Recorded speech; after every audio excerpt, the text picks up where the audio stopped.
Alhamdulillahi, wassalatu wassalamu ala rasulil karim, sallallahu alayhi wa ala alihi wa sahbihi ajma'in. A gente inicia as palavras falando em nome de Allah, em nome de Deus, o único, o misericordiador, o misericordioso. E que a paz e as bênçãos de Deus estejam com seus profetas e mensageiros, desde Noé até os demais, chegando até Jesus, Moisés e o último Muhammad. Que a paz esteja sobre eles, sobre seus familiares, companheiros e a todos aqueles que o seguem até o dia do juízo final. Amém. A salvação, vamos falar sobre a salvação. A salvação, para nós entender, nós devemos entender o propósito da vida. Não há como entender a salvação sem entender por que eu existo. Qual que é o propósito da minha vida? Por que eu estou aqui nessa vida mundana? Nós, muçulmanos, acreditamos que o nosso propósito é o único, um só. É o mesmo propósito a qual Deus enviou o primeiro homem, que é o primeiro profeta, Adão. É o mesmo propósito que ele enviou o primeiro mensageiro, Noé, e os demais mensageiros, como Abraão, Moisés, dentre outros, Jesus, e o último deles, Muhammad, que a paz tenha sobre eles. Todos eles vieram divulgar a mesma mensagem. Todos eles vieram amando de Deus, o Criador. Todos eles vieram falar uma passagem que está no Alcorão. Deus diz: وَمَا خَلَقْتُ الْجِنَّ وَالْإِنسَ إِلَّا لِيَعْبُدُونِ. Eu, Deus, não criei os gênios, nem os humanos, exceto para que me adorem. Adoração. Adoração aqui é unificar Deus como único na vida. Ou seja, a minha vida tem que estar de acordo com os mandamentos de Deus. Toda a minha vida eu devo alcançar a satisfação de Deus. Então o muçulmano sabe que essa vida é vida passageira, provisória. Ninguém fica aqui na terra para sempre. Esses mensageiros que citamos agora, todos eles vieram, morreram, já foram. Entendeu? Ou seja, a gente está aqui e vamos morrer. O único que não morre é Deus, o Criador de tudo. Tá? Então esse propósito é o mesmo. Os mensageiros falaram: ó povo, adorem a Deus, não adorem nada além de Deus, invoquem a Deus. E como que a gente vai adorar a Deus? Conforme o ensinamento deles. Jesus, Abraão, Moisés, Muhammad, todos eles adoravam a Deus, ninguém pediu adoração para ele próprio, todos eles invocavam a Deus. Nós devemos fazer igual eles faziam, não diferente disso. Tá? Então esse é o propósito da vida. Essa vida é passageira, curta. Quem entender isso vai ter a salvação. A verdadeira salvação é escapar do fogo do inferno e entrar no paraíso, o jardim celestial, sim, eternamente. Quem obtiver isso, obteve a salvação. Até mesmo nessa vida, quem entender isso, Deus vai colocar tranquilidade no seu coração e vai entender. Eu, você, qualquer um de nós, temos o quê? Problemas, aflições, afligimentos. Um dia eu estou alegre, outro dia eu estou chorando, outro dia eu estou rindo. E assim é o ser humano. Eu só vou entender isso, ter tranquilidade, quando eu entender o porquê eu existo. Então, eu vou falar aqui, é que eu preparei aqui. Se tiver muito prolongos, pode me cortar, tá bom? Não, pode continuar. O Islã, ele nos ensina que a salvação é alcançável através da adoração de Deus apenas. Uma pessoa deve acreditar em Deus e seguir seus mandamentos. Essa é a mesma mensagem ensinada por todos os profetas, incluindo Moisés e Jesus, Abraão, Noé e Muhammad o último. Existe um único Deus, o Criador, merecedor de adoração. Um Deus sem parceiros, sem filhos ou filhas. Salvação, portanto, felicidade eterna podem ser alcançadas pela adoração sincera e exclusiva a Ele, o Criador. Além disso, o Islã nos ensina que os seres humanos nascem sem pecado e estão naturalmente inclinados a adorar somente Deus, sem quaisquer intermediários. Todo mundo. Para reter esse estado de ausência de pecado, a humanidade deve seguir os mandamentos de Deus e se empenhar em viver uma vida virtuosa. Como que é a vida virtuosa? Conforme os ensinamentos dos mensageiros. Se alguém incorrer em pecado, tudo o que é exigido é o arrependimento sincero, seguido da busca pelo perdão de Deus. E Deus é o perdoador, perdoa a todos. Quando uma pessoa peca, se afasta da misericórdia de Deus. Entretanto, o arrependimento sincero a aproxima novamente a Deus único. A porta está aberta até o último dia. Salvação é uma palavra poderosa que o dicionário define como o ato de preservação ou libertação. Libertação da destruição, dificuldade ou mal. Teologicamente, é o resgate espiritual do pecado e suas consequências. Mais especificamente, para falar, o professor está aqui, mais especificamente, no cristianismo, é associado como redenção e expiação de Jesus. Salvação no Islã é um conceito muito diferente disso. Embora ofereça a libertação do fogo do inferno, também rejeita alguns dos princípios básicos do cristianismo e afirma claramente que a salvação é alcançada somente por meio da submissão a Deus, o único, o misericordioso. Mencionamos agora um versículo do Alcorão que Deus diz, na terceira surata do Alcorão, que mencionam Deus estando de pé, sentados ou deitados, e meditam na criação dos céus e da terra, dizendo: ó Senhor nosso, não criaste isso em vão. Glorificado sejas, preserva-nos do tormento infernal. De acordo com a doutrina cristã, a humanidade é considerada desviada e pecadora.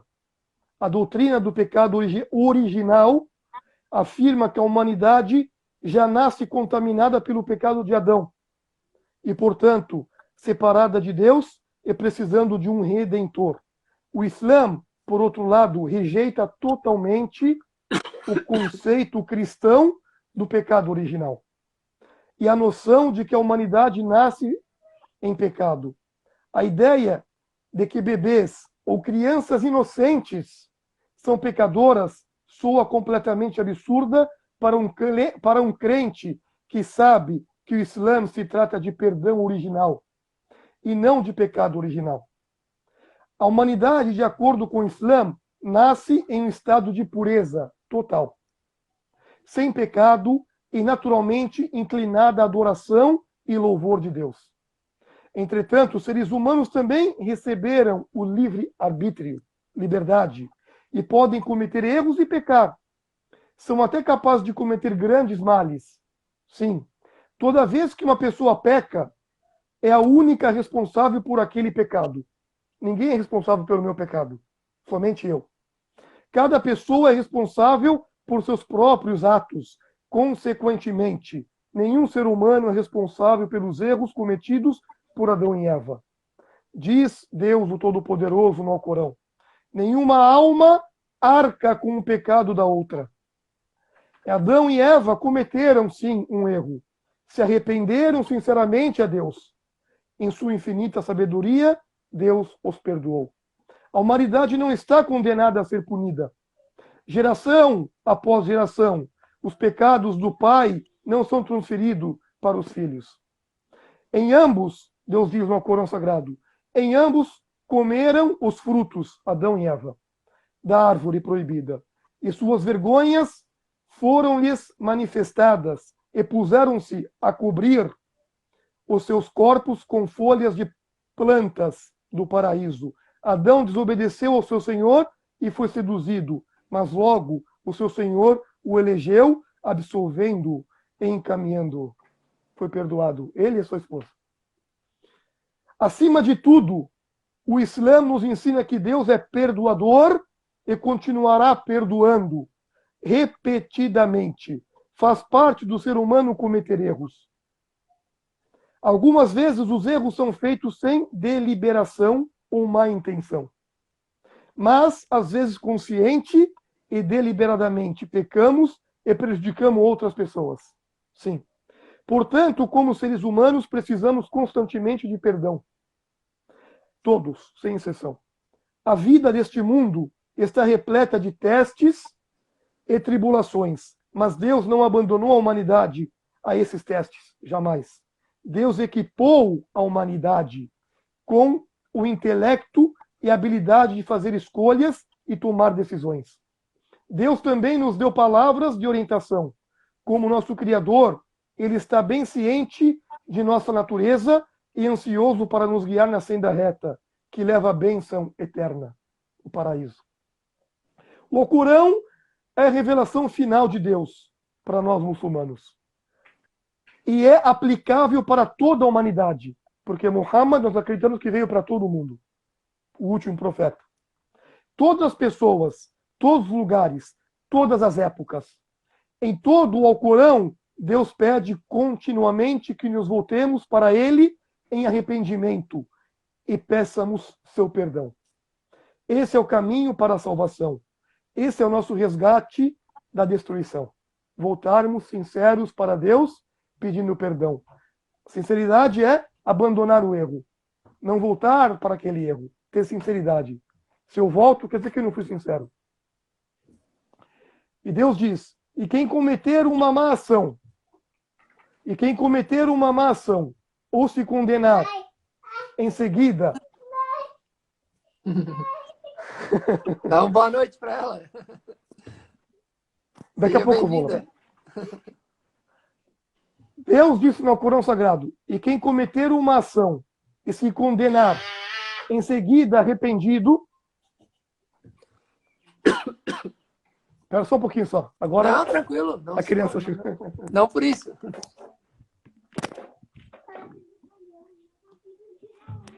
Então, para quem não está entendendo, nesse primeiro momento o Sheikh está explicando o modelo soteriológico, o modelo de salvação que o Islã crê, que o Islã assim aplica. E aí a gente está aprendendo bastante. Pode continuar, irmão. Oi, estão aí? Pode continuar. A criança veio para poder dar uma pausa. Não, tudo bem. Então, Deus falou assim no Corão, vamos continuar rapidamente, já estou terminando. Tá bom? Sim, tranquilo.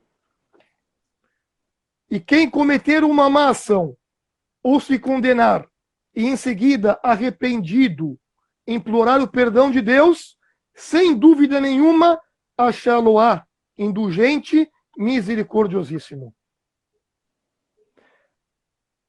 Então, nós, seres humanos, devemos implorar o perdão de Deus, o Senhor dos mundos. Devemos voltar a Ele com arrependimento sincero.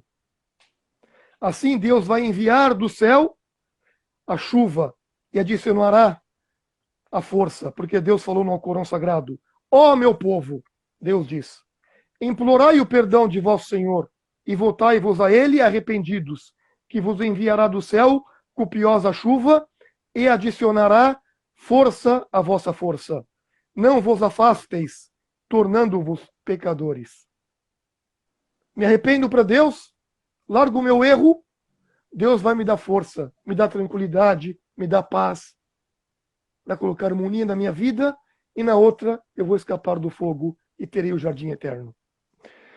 Deus diz também, dize, ó servos meus, que se excederam contra si próprios. Não desesperais da misericórdia de Deus. Certamente Ele perdoa todos os pecados, porque Ele é o indulgente, o misericordiosíssimo. O Alcorão não é apenas um livro de orientação, é um livro de esperança. Nele, o amor, a misericórdia, o perdão de Deus são óbvios, e assim a humanidade é lembrada de não entrar em desespero. Jamais. Todo mundo erra. Não importa os pecados de uma pessoa possa ter cometido, se ela se voltar para Deus de forma resoluta em busca da salvação, a salvação estará assegurada. O profeta Muhammad, que a paz esteja sobre ele, o último dos mensageiros, descreveu o pecado como pontos negros que cobrem o coração. Disse: em verdade, se um crente peca, um ponto negro cobre o seu coração. E se arrepende para o pecado e busca o perdão, seu coração fica limpo novamente. Se persistir, ao invés de se arrepender, o ponto negro aumenta até cobrir o seu coração. Ou seja, se cobrir o coração, você não vai enxergar e diferenciar o certo do errado. Porém, Deus é perdoador. A salvação não é necessária no Islã por causa da mancha do pecado original. A salvação é necessária porque a humanidade é imperfeita e precisa do perdão. Todos nós precisamos do perdão e do amor de Deus. Para entender o conceito de salvação corretamente, devemos entender outros tópicos incorporados na salvação. Esses tópicos são a compreensão da importância do monoteísmo, que é conhecido como Tawhid, monoteísmo puro e sincero, ou seja, a unicidade de Deus e saber como se arrepender sinceramente. Isso é salvação para nós muçulmanos. É isso que a gente acredita, ou seja, a salvação todo mundo pode alcançar. Basta ter coração, sinceridade e voltar para Deus, porque as portas do arrependimento estão sempre abertas, nunca se fecham para qualquer um, para a pessoa que pratica erro, pecado, para aquela pessoa maldosa. Se ela volta e larga, Deus perdoa e dá o paraíso para ele. Não importa a raça, nacionalidade, a cor da pele e nem o sexo. Deus perdoa a todos. É isso que eu tenho para falar e agora espero o amigo falar e nós ficamos conversando. Tá bom, então. Obrigado. É muito prazer estar falando com o irmão aqui hoje. Vou falar um pouquinho, então, agora da visão cristã, do que é a salvação, de como ela acontece. Primeiro, vou falar de pontos convergentes entre o islamismo e o cristianismo e depois pontos divergentes na questão da salvação. Ou seja, assim como no islamismo, o cristianismo também crê que o grande propósito da humanidade, o grande propósito do ser humano é a adoração ao Deus Pai, único e eterno. Também cremos que a salvação ela vem através do arrependimento dos pecados e, de mesmo modo, cremos que só há um Deus. Então, isso é a nossa convergência, é aqueles pontos em que estamos de comum acordo. Certo? Bom, com relação agora às divergências, agora eu vou começar a visão cristã. Como nós cremos que a Bíblia é inerrante, então ela, de modo algum, ela tem ou detecta algum erro nela, de modo que, quando olhamos para a Bíblia, nós percebemos que a criação divina, por ele ser perfeito, ela veio a ser perfeita. Então, o homem, quando veio ao mundo, ele veio perfeito, criado por um Deus perfeito. Todavia, essa perfeição veio com algumas características, que é comum ao homem e a Deus, porque nós somos a imagem e semelhança dele. Uma delas era o livre-arbítrio. Assim como os islâmicos, como o irmão explicou, ainda creem no livre-arbítrio, né? Nós cristãos, a gente crê que o livre-arbítrio ele era até a queda de Adão. Então, quando acontece a queda, nós cremos que a mancha do pecado ela destrói a natureza humana com relação à sua aproximação a Deus. Ou seja, o homem, agora, por ser manchado pelo pecado através do erro de Adão e Eva, na qual representava toda a humanidade, ele acaba, então, fazendo com que todo aquele que descende de Adão e Eva vem com esse erro. Por quê? Porque cremos que, conforme está na Bíblia, né, na Torá, que quando Deus promete a Adão a consequência do pecado, a consequência do erro de comer da árvore, ele prometeu a morte e ele não poderia, de maneira alguma, voltar atrás dessa morte. Então, ele é através do erro de Adão que entra a morte espiritual para o homem. E aí, o próprio Deus, através da sua misericórdia e do seu amor, ele propicia um modo de salvação. Que modo de salvação é esse? E aqui é que entra um modo de salvação para os irmãos que pouco têm familiaridade com um modo de salvação arminiana, das Assembleias de Deus, dos movimentos pentecostais, em suma maioria, eles entram com um modelo soteriológico arminiano. Que modelo é esse? Então, ele é dividido da seguinte maneira e vai ser mais fácil para os irmãos entenderem. São 5 pontos. O primeiro ponto é o ponto da depravação total, ou seja, o ponto em que o ser humano, de maneira nenhuma, pode alcançar a salvação por força da sua natureza. Por quê? Cremos, nós cristãos, que a natureza do homem é decaída da graça. Ela tem a mancha do pecado original, e com a mancha do pecado original, de maneira nenhuma, eu posso conquistar a minha salvação. Porque lá em Adão e Eva, Deus determina que o erro de Adão acometesse a toda a humanidade em pecado. A morte fosse de toda a humanidade. Bom, então esse é o primeiro ponto. Nós, arminianos, nós cristãos, cremos que de nenhum modo podemos conquistar a salvação. Ela é algo dado por Deus a nós. Esse é o primeiro ponto. O segundo ponto é a graça preveniente, cooperante e salvífica. Aquilo que a gente chama de graça. Então, em outras palavras, graça significa algo que é dado a mim sem mérito meu. Ou seja, quando Deus estende a salvação até mim, não é porque eu tenho um mérito em ser salvo. Não, muito pelo contrário. O meu mérito é ser condenado. Porém, por sua graça, por sua misericórdia, por seu amor, ele estende, ainda que eu não tenha mérito nenhum. E a gente chama isso de graça.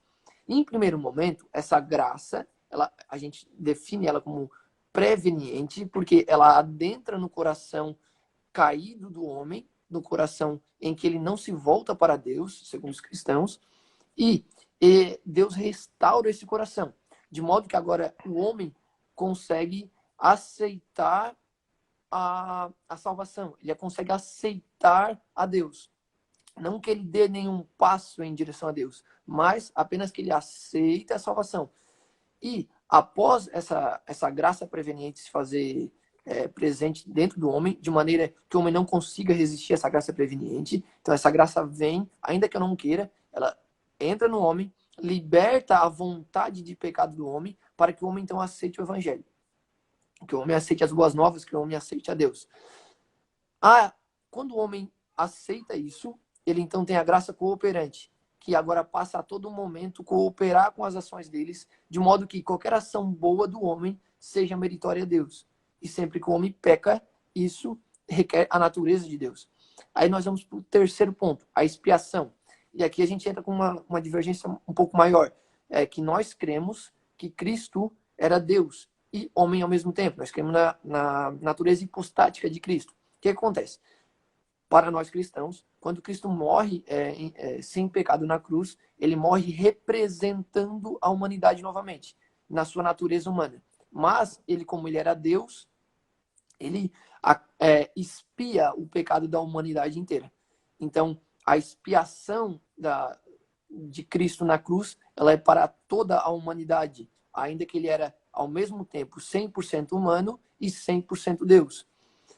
Por fim, nós vamos para o quarto ponto, que é a condição da salvação, porque se Deus morreu por todos os homens, por que todos os homens não se salvam? Então, a gente percebe que há uma condição para te ser salvo. Que condição é essa? A condição da fé. A condição de que o homem que aceita que a graça o transfira fé em Deus, fé salvífica, então esse homem agora é salvo através dessa fé. E, por fim, o quinto ponto, que é o ponto da perseverança dos santos, ou seja, a condição da salvação ficar em mim, é que até o fim eu crerei que Deus me salvou pela fé e pelo perdão da expiação. Então, essa é uma que a gente chama de uma mecânica da salvação, um modo bem simplório, para que todos os irmãos entendam como é que acontece a mecânica da salvação na teologia cristã. Por fim, encaminhando já para o final, então, nós vamos entender o seguinte, que o homem, quando nasce, para um cristão, né? O homem, quando nasce, ele nasce com sua natureza decaída, e não que ele nasce já condenado, mas por sua natureza de ser decaída, a partir do momento que ele começa a tomar ações, ele começa a pecar. Quando a graça preveniente vem, entra de modo monergista em seu coração, o liberta, faz com que agora ele aceite o evangelho, aceite a boa nova. Ele, então, aceitando a boa nova, ele vai ter a graça cooperante. Essa graça cooperante é que vai me manter salvo até o fim. E a condição para que eu aceite tudo isso é a fé. Deu para entender? Certo. Certinho? Então, para nós, essa diferença, essa é a questão. Somos religiões monoteístas, como a gente fala, Islã, cristianismo. Então, essa é a tendência. Nós nascemos puros, entendeu? Acreditamos que Deus possui nomes e atributos. Os atributos de Deus são completos. Não há como comparar o atributo de Deus com o atributo da criatura de Deus, nós. Entendeu? Por exemplo, quando nós falamos que Deus é misericordioso, ele tem uma misericórdia enorme, não falha. Eu e você temos misericórdia, só que nossa misericórdia falha. Sim. Entendeu? Deus, um atributo dele, o vivente. Ele é o vivo que jamais morre. Nós temos vida, só que a nossa vida é falha. A gente vai morrer. Mais ainda, nós precisamos dormir, cochilar. Deus não cochila e não dorme. Então, para entender o atributo de Deus, Deus falou assim numa surata da sinceridade. Isso é sinceridade, ikhlas. Ele falou assim, Bismillahirrahmanirrahim. Em nome de Deus, o misericordioso, o misericordiador. Misericórdia, primeira vez que ele fala aqui, misericordioso, quer dizer que tem misericórdia com toda a humanidade. Todo mundo tem misericórdia, está dentro da misericórdia de Deus. Um crente e um descrente também vive debaixo da misericórdia de Deus. Depois ele falou misericordioso, misericordiador, uma misericórdia especial, aquele crente que procurou a salvação, que voltou para Deus arrependido, terá misericórdia infinita, que é o jardim do Éden. Depois falou, Qul huwallahu ahad. Diga, Deus é um só. A unicidade aqui é um, não é dois, não é três. Monoteísmo. Depois fala Allahu Samad. Allahu Samad é um atributo de Deus, a qual ele não possui. A Samad, ele está acima de tudo, não precisa, não depende de nada e de ninguém. Ele é o poderosíssimo, forte. Nós, criaturas de Deus, precisamos e dependemos dele. Somos fracos. Depois ele falou, Lem yalid wa lam yulad. Ele, Deus, não gerou e nem foi gerado. Então já explicou para nós. A criatura foi gerada no ventre da mãe. Entendeu? Essa é a divergência. Então nós somos gerados, somos criaturas de Deus.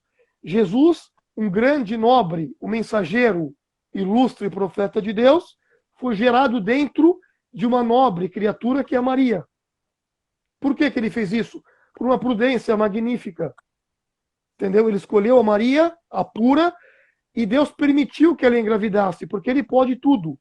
Tem um milagre que é contado no Alcorão, que é maior que esse milagre do nascimento de Jesus. Quando a humanidade ficou perplexa com o nascimento de Jesus, de uma mãe sem pai, Deus lembra que criou antes Adão, sem pai e sem mãe, da terra, do barro. Compreende? E criou Eva de sua costela. Então Deus pode tudo. Quando ele fala seja, é feito. Deus não gerou e nem foi gerado. Então aqui, se eu falar que Deus gerou por ele ter concedido que Maria engravidasse, a palavra pai, que nós acreditamos que foi traduzida pelo aramaico, que quando Jesus falou ali, ninguém vai ao pai a não ser por mim, isso é uma verdade, acreditamos. Só que a palavra pai aqui, em árabe, é usada como palavra Rabbi al-Alamin, o Senhor dos mundos. O pai significa que é o Senhor de tudo. O Senhor que controla tudo. Por exemplo, numa casa tem o pai. O patriarca da casa, o Senhor da casa. No universo, ele é o Senhor Deus. Entendeu? Ele não falou pai de forma biológica. Entendeu? Então aqui ele falou pai nesse sentido. Ninguém vai ao Senhor dos mundos a não ser por mim hoje, Jesus. Se você quer chegar a Deus, tem que chegar pelos meus ensinamentos. Tá? Então, Nós acreditamos que Deus, ninguém o gerou e nem foi gerado. Ele cria tudo. Ele é poderosíssimo. Ele existe por si mesmo. Ele é o primeiro, nada vem antes dele. E ele é o último, nada vai depois dele. Depois, e nada nem ninguém se compara com ele. Não há uma criatura que se compara com o Criador. Ele está acima de tudo. Então esse é Deus para nós.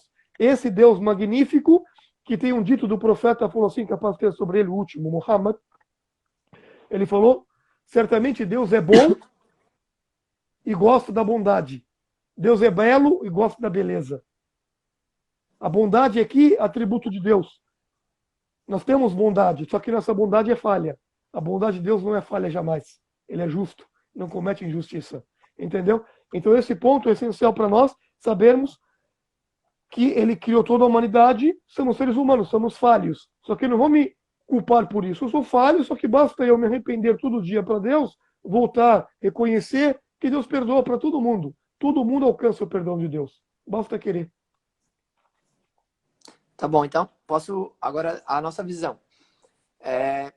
Primeiro, a gente crê também que Deus ele é 100% misericordioso, sem falha. A única divergência que a gente crê do Islã é que Deus não duela com seu próprio caráter. Então, de modo algum, Deus pode duelar com o caráter. Ele é todo amoroso, assim como ele também é justo. Ele é todo misericordioso, assim como ele também é todo benignoso. Ele tem várias características que não pode duelar entre elas. Então, como é que nós desenvolvemos a teologia a partir disso? Quando Deus promete para Adão e Eva que, caso eles comam do fruto da árvore envenenada, morreriam, Deus não poderia se arrepender de ter feito isso. Ele, então, cumpre a palavra dele. Adão e Eva são expulsos do Jardim do Éden e morrem, mas morrem espiritualmente. Então, Deus, através da sua onisciência, através da sua grande sabedoria, ele tem um plano desenvolvido para a humanidade de como acontecerá a salvação. Esse plano desenvolvido para a humanidade, ele passa por inúmeras nuances, né? E conforme a presciência divina, ainda que nós não entendemos muitas coisas, há algumas coisas que é revelado através da palavra dele nós vamos entender. O primeiro ponto que eu percebo do irmão é que há uma grande divergência entre quem era Cristo para o Islã e quem era Cristo para o cristianismo, né? Para o Islã, pelo que pôde perceber, é que Cristo era um profeta, né? Um grande profeta, mas um profeta. Um humano, 100%. Já para o cristianismo, como o próprio nome vai dizer, somos seguidores de Cristo. Para nós, ele tinha, sim, a natureza 100% humana, mas ele também tem a natureza 100% divina. Ele faz parte de uma trindade, de forma que a trindade é o Pai, o Filho e o Espírito Santo. As três pessoas são um e um é três. Como nós podemos entender isso? Como é que eu posso compreender que três não é três, mas é um? Há uma série de explicações. A que eu mais gosto é de Santo Agostinho, que ele dá no século IV. Ele vai explicar a ideia da vela acesa, do fogo, onde ele explica que o fogo ele tem luz, calor e tem o próprio fogo. Sem um desses atributos, sem uma dessas características, não é o fogo. E as três juntas formam o fogo.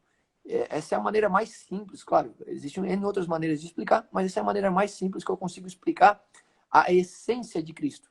Cristo tinha uma essência divina, e essa essência divina é partilhada com o Pai e com o Espírito Santo.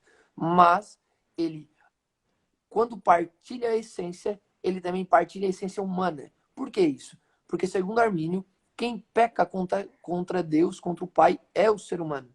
Então, Deus não poderia ele se pagar aquilo que foi o homem que fez. E é por isso que o pecado que é pago a Deus é pago pelo homem. E nenhum homem seria puro, perfeito, para conseguir expiar o pecado da humanidade, a não ser que ele fosse aquilo que a gente considera o Messias, o escolhido. E aí é que nasce a ideia da natureza hipostática de Cristo. Ele tem que ser Deus, porque somente um Deus conseguiria seguir a lei da Torá sem pecar, sem mancha, sem mácula. E é por isso que ele nasce em Maria, sem a natureza do pai. Porque nós cristãos cremos que quem passa a natureza decaída é o homem. Porque, de fato, quem peca no Jardim do Éden é o homem. A mulher, ela apenas transfere o pecado ao homem. E o homem que peca é o homem que conscientemente, tendo a orientação de Deus Pai para não comer, come. Então, ele de fato peca, a natureza cai, e a partir da forma de Adão é que então a natureza começa a vir caída.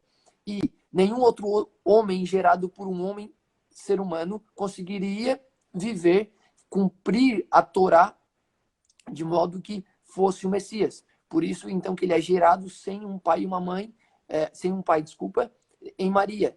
E aí, a Maria, como o senhor bem falou, a nossa, para os católicos, eles têm muito mais respeito, e eu respeito muito isso. Para os protestantes, a gente tem um grande respeito, claro, por Maria, mas temos algumas divergências que eu não vou entrar aqui. E com relação a outro ponto que o irmão levantou, o irmão falou da trindade, da natureza hipostática. Eu acho que é isso, eu acho que estou contente. E com relação a alguma dúvida, o senhor ficou com alguma dúvida do que eu falei? Então, nós acreditamos nisso no sentido de o pecado original. Por exemplo, tudo tem um propósito. Deus está acima de tudo. Quando a gente vai rezar, a gente fala Allahu Akbar. Deus é maior do que tudo. Maior que o mundo. Deus está acima dos mundos. Está acima do seu trono.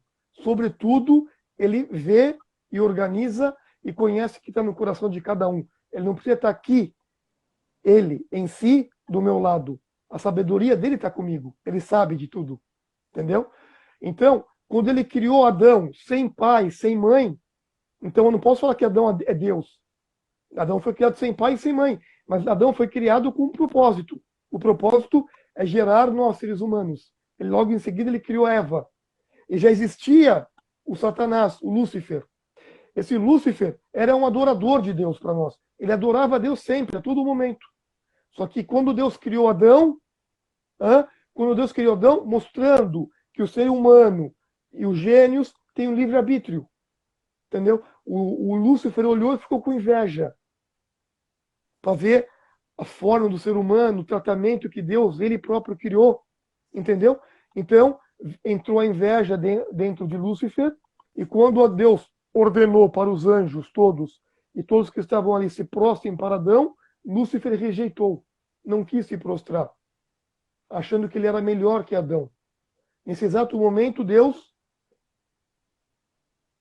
falou, você vai ser o maldito até o último dia. Queria destruí-lo, só que ele pediu, Senhor, deixe eu até o último dia. Então aí teve um diálogo entre Deus e Lúcifer. A prudência de Deus é magnífica. Nós falamos, nós desejamos a salvação. O título é salvação. Nós queremos a salvação. Então, para ter a salvação, eu tenho que saber o porquê que eu existo. Então, essa vida toda tem um propósito de adoração. Então, essa vida, ao mesmo tempo, é um teste.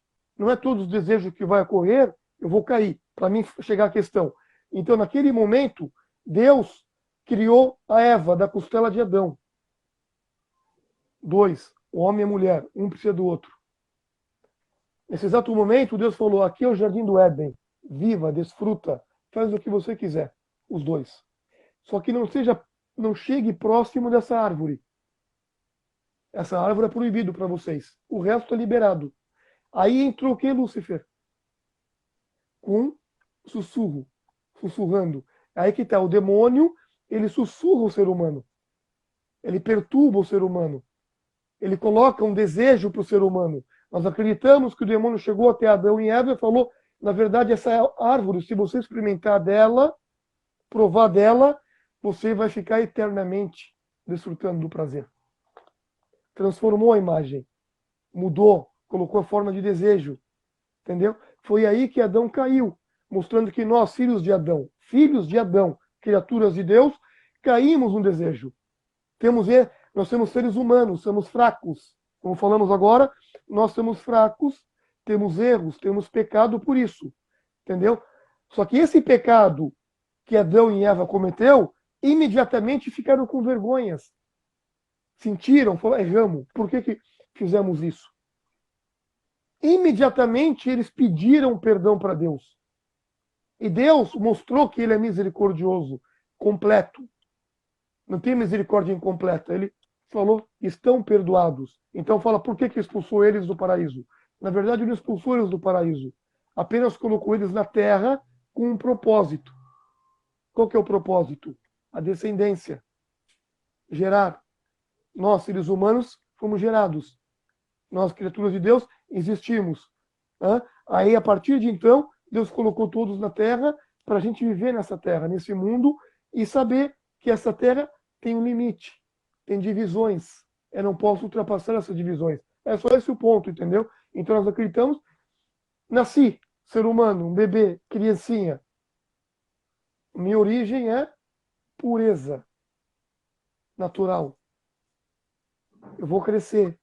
Meus pais vão me ensinar o certo e o errado, automaticamente vai me levar para uma doutrina.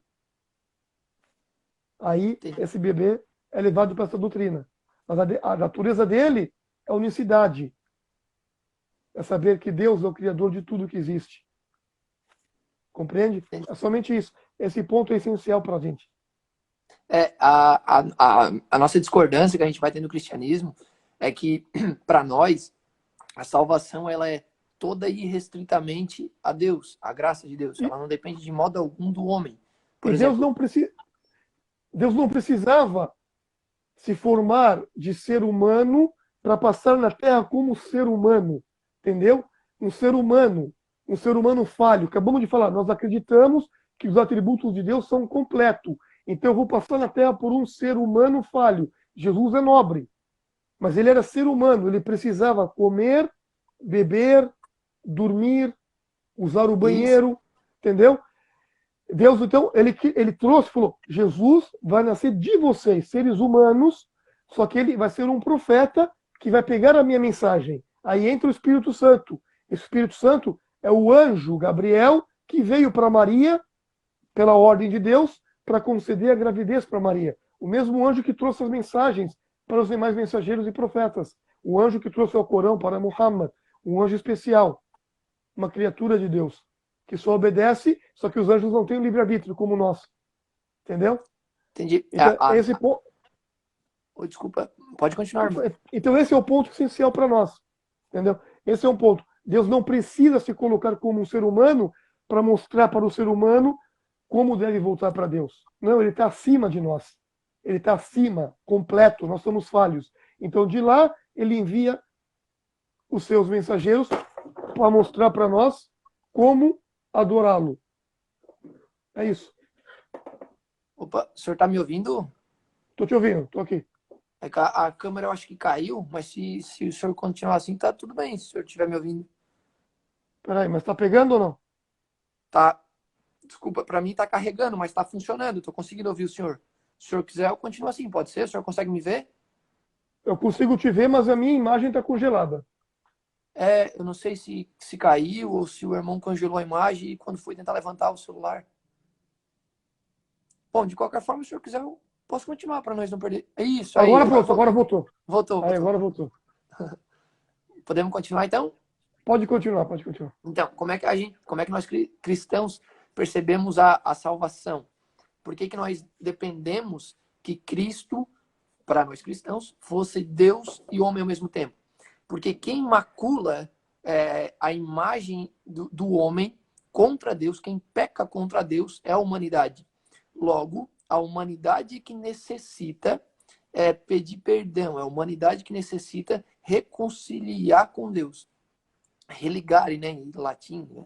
Não vou entrar muito nisso, mas é a humanidade que necessita disso. Bom, como nós cremos que a morte espiritual foi dada a partir do pecado de Adão, nós necessitávamos de um homem que ele fosse 100% homem, ao mesmo ponto que ele fosse 100% Deus, aquilo que eu já expliquei. Outro ponto que a gente diverge, e bastante, é que, para nós, a salvação ela é toda e imeritoriamente. Nós definimos o cristianismo como o evangelho da graça, que é algo dado sem o mérito do homem. Portanto, nós cristãos não cremos no livre-arbítrio, como os irmãos, claro, né? Com todo respeito. A gente crê num livre-arbítrio libertado. O que seria isso? É um conceito um pouco distinto do irmão. Por exemplo, o irmão crê que desde criança, desde bebê, o homem nasce puro, simples, e com o aprendizado, então, ele toma seu caminho pelo certo ou pelo errado. Já no cristianismo, nós cremos que a natureza humana, ela vem ao mundo decaída. E, através da graça do Espírito Santo que entra no coração do homem, ele liberta esse pecado, e a partir dessa liberação é que eu consigo fazer as coisas boas ou ruins, através da liberação primeiro da graça. Então eu não preciso me arrepender dos meus pecados. Sim, precisa se arrepender. E esse arrependimento vem através da graça. Inclusive, o próprio arrependimento, ele é dado pela graça. Mas de que Mas forma se que ele é Deus dado? morreu por mim, Isso, mas se Deus morreu por mim, então eu estou livre, eu tô livre, eu posso pecar à vontade. Aí vem o terceiro ponto. Por que que Deus morreu por mim e mesmo assim eu não sou salvo se Deus morreu lá na cruz por mim? Essa pergunta é? Isso. Tá, vamos lá. Pode ser. Porque a nossa, para nós cristãos, nós cremos que a salvação ela é condicional. Ela tem uma condição. Que condição é essa? A fé em Cristo, a fé em Deus. É essa condição que vai me garantir a salvação. De modo algum, eu vou ter a minha salvação sem a condição. A condição é que, através da graça que liberta a minha vontade, eu então tenho fé que Deus me salvou. E essa salvação vem por meio de Deus. E logo, a condição é, creia em Deus, então será salvo.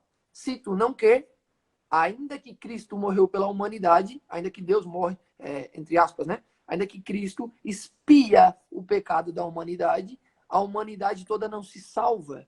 E por que ela não se salva? Porque não é todos que condicionam sua fé. Não é todos que condicionam Mas aí não sua tem fé. contradição.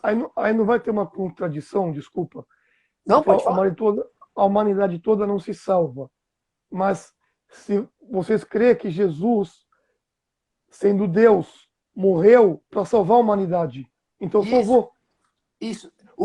Por que ela acaba não salvando a humanidade? Por dois pontos bem básicos. O primeiro, que há uma condição para ser salvo. Deus diz assim, ó, Cristo morreu por todos para salvar a humanidade e todo aquele que crê será salvo. Então ele condiciona. E o segundo ponto é que quando nós cremos que existe o livre-arbítrio antes da graça, quando nós colocamos o livre-arbítrio como forma absoluta, nós, em último momento, vamos condicionar toda a fé em mérito humano. E nós, cristãos, não cremos que há mérito humano na salvação. Nós cremos que todo o mérito da salvação vem de Deus. Nós apenas o recebemos, o aceitamos. Portanto, para nós, o livre-arbítrio ele não pode nos levar à salvação. E sim a graça nos leva à salvação. O irmão compreendeu? Mas aí fica difícil de entender o propósito da vida. Porque Deus ele criou todos nós com um único propósito, Sim, de adoração. Sim, ele deixou falar, a crença está aqui, o caminho está aqui, entendeu? Só que nós somos seres humanos, filhos de Adão. Caímos no erro? Sim, caímos. Podemos cair, mas basta a gente olhar para o nosso erro, entendeu? Senão assim, eu vou justificar toda hora que eu errar, toda hora que eu pecar, eu vou justificar e vou culpar lá atrás o meu pai Adão. Aí não seria justo de eu culpar toda hora que eu peco, toda hora que eu pratico maldade. Ah, não, o culpado é Adão. Não, a gente Mas Adão se arrependeu. Adão já se arrependeu do erro, do pecado. Entendeu? Então, para nós, a gente tira essa ideia de Jesus ter vindo como Deus, morrido como Deus. Para nós, pelo contrário, Jesus veio, nasceu de uma mãe, provando que foi ser humano, mas fez muitos milagres, porque Deus concedeu para vários profetas fazerem milagres. Moisés teve pai e teve mãe, mas fez milagres, abriu o mar, entendeu? Fez o bastão virar cobra, e assim por diante. Outros profetas mensageiros fizeram milagres. Adão, o maior milagre, nasceu sem pai e sem mãe. Então tudo isso são milagres do Criador, do divino, de Deus, entendeu? Concordo. Nós acreditamos, mais ainda, Jesus, para nós, muçulmanos, ele foi tão especial para Deus, mas é uma criatura de Deus, não um filho. Ele foi tão especial que Deus preservou tanto ele que não permitiu que os romanos da época, junto com os judeus, conspiravam contra ele para crucificá-lo na cruz. Essa conspiração foi uma simulação para nós. Pelo contrário, Deus, ele preservou Jesus E no momento que os cristãos, que os romanos estavam vindo para pegá-lo, ele se reuniu com seus apóstolos, e esses apóstolos, Jesus falou para ele: Deus, o Senhor, vai me preservar e vai colocar a minha imagem dentro de um de vocês. Um de vocês vai morrer por mim pela causa de Deus. Nesse exato momento, os anjos vieram, 2 anjos, levaram Jesus de corpo e alma aos céus. Vida, de corpo e alma. Não morreu. Então, quando os romanos vieram, pegaram outro apóstolo que estava na forma de Jesus e crucificaram ele. Só que essa pessoa morreu, mas um mártir. Entendeu? E foi prometido que Jesus vai voltar. Não porque ele se ressuscitou. Ele vai voltar porque ele não morreu. Ele vai voltar para mostrar para os seres humanos o milagre de Deus, e Deus pode tudo, vai provar que não foi crucificado, vai viver na terra, vai casar e vai morrer como todo ser humano morre. E o único que não morre é o Criador, e ele vai, quando toda criatura estiver morta, ele vai ressuscitar todos, e aí vai ver o dia da ressurreição, o dia do juízo final, o dia a qual todo mundo, eu, você, todo mundo, vai receber o seu livro, o seu registro. Nesse livro vai estar registrado todos os atos que eu pratiquei.